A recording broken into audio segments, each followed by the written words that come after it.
7 miles from town down a rocky branch road. Sunday afternoon, my family would go and see the old folks. But when I was a little child.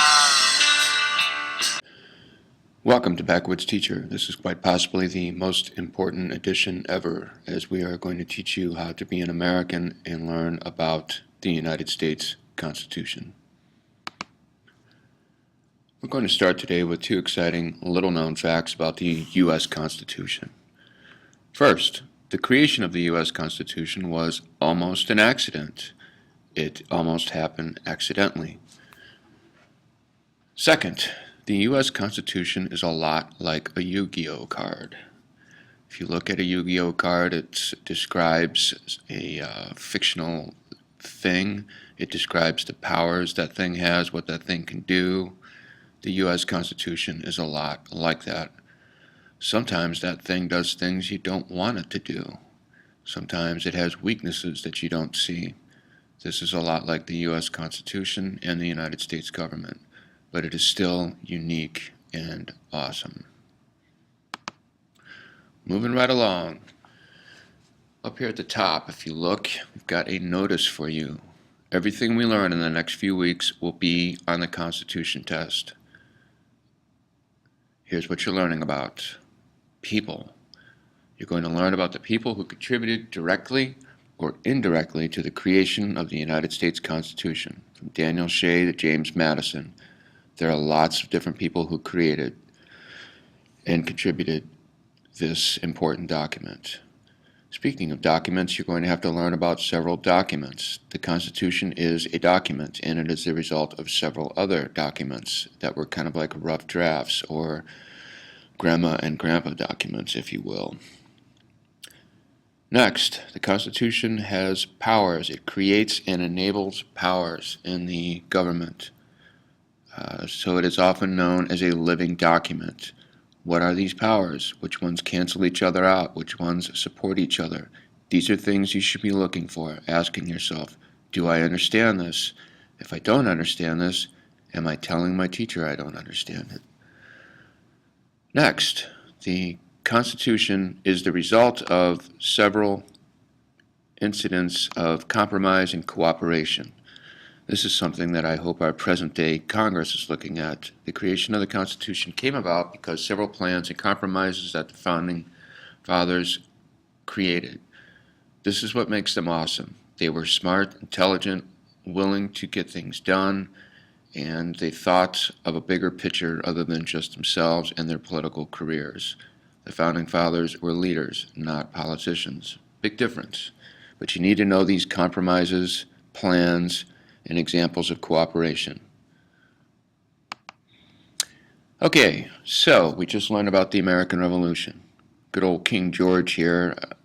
You might think that he was back at home sipping tea and feeling upset about the war, but probably not really. He was having a good laugh about it because in his mind, yeah, we won the war, but he didn't expect the United States to last very long. Neither did the French, and neither did the Spanish. It's one of the things that makes America special. Everybody's counted us out, and they still are. But we will continue. All right, these are some main ideas. These go along. These will be posted on the webpage as your concepts that you need to know. The end of the Revolution brought about severe economic crisis, which the new federal government was powerless to stop. You need to be able to explain that idea. The Articles of Confederation was the first United States Constitution, and the Northwest Ordinance was the first federal law. Economic crisis led the first American government to scrap the Articles of Confederation. No, that doesn't mean they took it to the Doomies and got money for it. It just means that they actually got rid of the first Constitution because it wasn't working. Next, the plan to revise the Articles of Confederation led to the creation of a new, stronger central government. When the new Constitution is created, ratification is held up over concerns of federal power versus states' rights. This is an issue that is still going on in your world today, And so what that means in plain English is that they would not agree to accept the Constitution because they had concerns over this issue. George Washington, when he becomes the first president, establishes the executive branch by creating his cabinet. So he shapes the idea of the presidency. And next, these are some people and events that you need to know. Again, these will be posted on the webpage for you to use and look up. Following the war, the new United States sent several negotiators to Paris for the Treaty of Paris. If you'll notice, if you stay conscious throughout history class, there are several treaties of Paris. So if you're looking this up at some point, check the date, make sure it's the Treaty of Paris following the American Revolution. Anyway, the American negotiators were Benjamin Franklin, John Adams, and John Jay. These three fellows will continue to play significant roles in U.S. history throughout their lives. Down below here we have a painting of the negotiators. Apparently the British representatives refused to pose for this colonial selfie, if you will. The Treaty of Paris was quite favorable for the United States. So even though the U.S. had won, as in all things, Britain was much more experienced at making these types of treaties. And it wouldn't have been surprising if they had sort of swindled the colonials into making a better deal for them. But fortunately, the representatives from England were people who were against the king and gave the U.S. pretty generous terms. A few of the terms were that the U.S. obviously gained independence, the U.S. gained some fishing rights and redrawing of borders. There were several issues that the new country had to face, healing social wounds, if you will, after the war. Some of those wounds were addressed, but really neither was adequately taken care of, and it left long-term scars on our country that still exist today.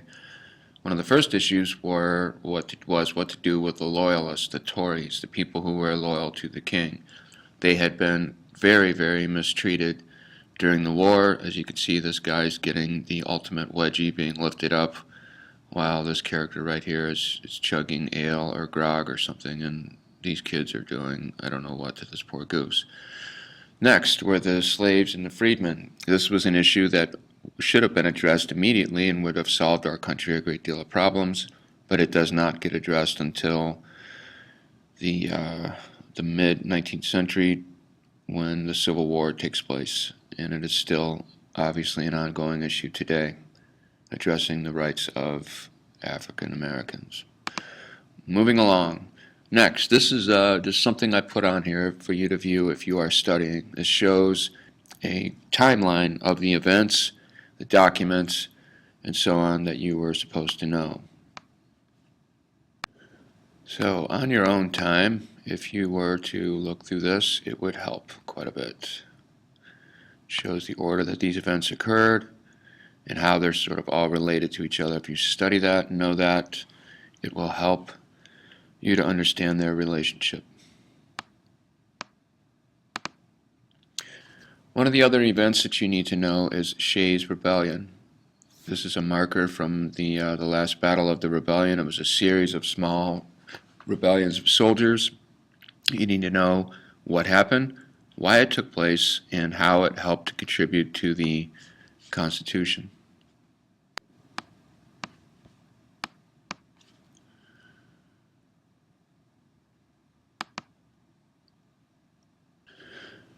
Another thing you are expected to know is the properties and the sort of the history of the Articles of Confederation. It is a document, but what could that document do? Know what was contained in it, know how it was different than the U.S. Constitution, and know how these weaknesses of the Articles of Confederation led to the creation of the Constitution. The government obviously did not design it to be weak on purpose, but the fact that there were these weaknesses in it shows some of the concerns that the original government had, and that's one of the things that we're going to want you to know.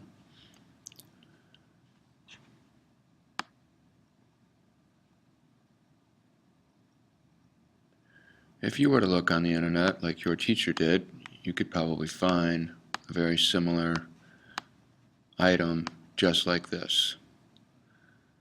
It's a very nice form that has all of the some of the different aspects of the Articles of Confederation and shows its weaknesses. Okay, there were two constitutional conventions. One is, the first one is called it's called the First Constitutional Convention. And, okay, so one more time, there were two constitutional conventions. The first one takes place in Annapolis, Maryland. At that meeting, they essentially realized that there's a problem. The Articles of Confederation doesn't work. They also realized that the other delegates aren't showing up and cooperating, so they call for a second meeting at Philadelphia. Know the difference between the two meetings, where they take place. One leads to the other. It's not too complicated to remember. Next, when the Constitution is finally created, our first government immediately gets into kind of an argument, and they break into two camps. These camps don't perfectly represent Republicans and Democrats today, but there are some similarities. One document that you need to know is called the Federalist Papers, and they were written by the people who wanted to ratify the Constitution as it was. They didn't want to make any changes. They included John Jay, James Madison, and Alexander Hamilton. These men favored big government, a big, strong federal government, and they wrote the Federalist Papers to make their case. This is the three of them right there. The Federalist Papers are a document you need to know. So the thing that got the other camp, the anti-federalists, to agree was the creation of this, the Bill of Rights. We will spend a great deal of time talking about this because this is being challenged in a lot of ways right now in your present time. There are several rights that are being challenged from sort of unseen forces. The Ordinance of 1787 is one of the documents that you need to know, an additional one, and it was the only law passed by the Articles of Confederation government. So keep that in mind. It's the first piece of federal legislation. It did work pretty well. It helped to establish some of these new areas and what it meant. It set ground rules for how to create a new state. And this brings our exciting presentation to a close. Thank you, Chewbacca.